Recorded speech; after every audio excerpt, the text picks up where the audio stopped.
الفرق اللي ما بين هادي وهادي هو اللون. هادي لون زرق ونجمة بيضة، هادي لون أحمر ونجمة خضراء. هي هادي جات في الجهة الغربية من البحر في طرف إفريقيا، وهادي جات في شرق إفريقيا من البحر. والمسافة ديال هادي هي المسافة هادي، أن هادي عندها اللغة الصومالية واللغة العربية، وحتى هادي عندها اللغة المغربية واللغة العربية.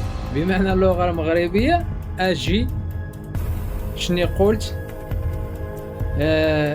مالك تشوف فيا وهنا عندها اللغة الصومالية. 2000 years. أنا فهمتي كيفاش؟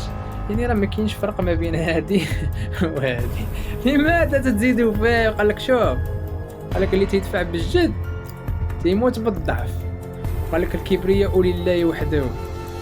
فينا لندن، فينا كندا، فينا الالمان اللي صنع البيم، نتوما صانعين داسي وكتقول لنا اجمل دولة في العالم.